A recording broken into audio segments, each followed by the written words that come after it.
Frida Kahlo was a woman who greatly influenced and inspired the marginalized women and the artistic culture of Mexico.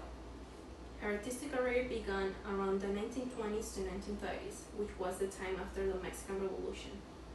Her works stand out as they illustrate her life and illnesses. Although she didn't have always the support of her government, Kahlo managed to stand among many and thus achieve her success and popularity. Her works are visited and admired by several people, not only in Mexico, but in all different parts of the world. Hi, my name is Alessandra Pastor, and today I'll be discussing the life of Frida Kahlo. First, I'm going to talk about Frida Kahlo's early life. Next, I'm going to talk about her artistic career. Let's begin with her early life. Her early life can be separated between her youth and her adolescence. Let's initiate with her job. According to the museum Frida Kahlo, her full name was Magdalena Carmen Frida Kahlo Calderón.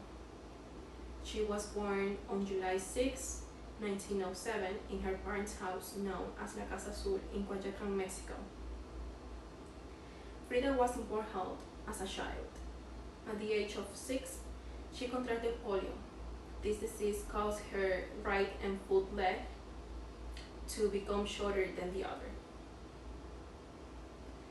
Her father encouraged her to do different sports, such as soccer and swimming, to help her recovery. Now, let's go ahead and move into her adolescence. Although she suffered from polio, this didn't prevent her from continuing her studies. So Frida attended the renowned National Preparatory School in Mexico City in 1922. In that school, she got to know the famous Mexican muralist Diego Rivera, who became her husband in 1929. At the age of 18 on September 17, 1925, Frida survived a box accident that changed her life. Due to several fractures on her bones, spine, and pelvis, Frida had to rest for a few months in bed. Now that I discussed her early life, you can see that Frida Kahlo didn't have the best childhood, but this didn't stop her from going ahead and becoming an art icon until now. Let's continue with her artistic career.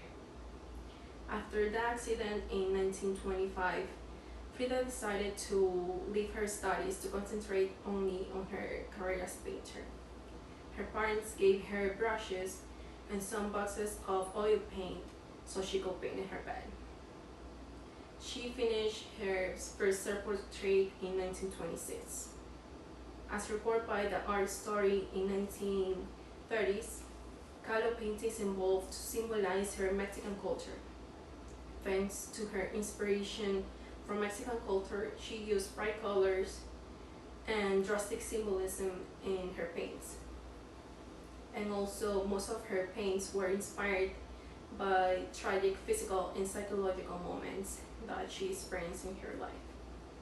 Frida Kahlo's early recognition started in the 1940s. She painted some of her most famous paintings, such as the self-portrait with cropped hair, the two Fridas, and the wounded tables. Then she traveled to New York to participate in the Junior Lady for her first solo exhibition. Her artistic work were also exhibited in Mexico, Paris, Boston, and other North American capitals. According to the Frida Kahlo Foundation, the Louvre bought one of her paintings called The Frame.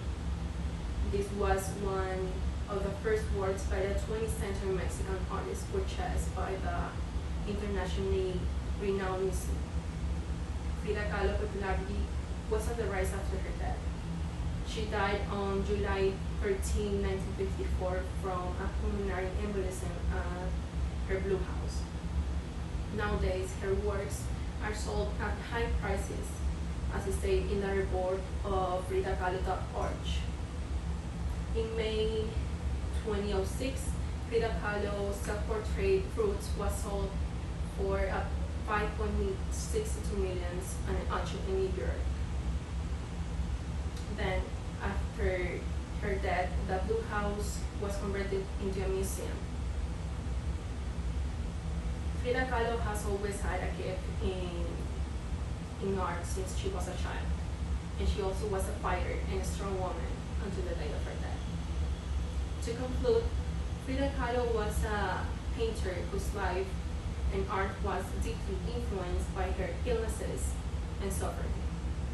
She once said, "What food do I need for when I need wings to fly?" This shows that nothing is impossible and that everything can be achieved with hard work and passion. Thank you.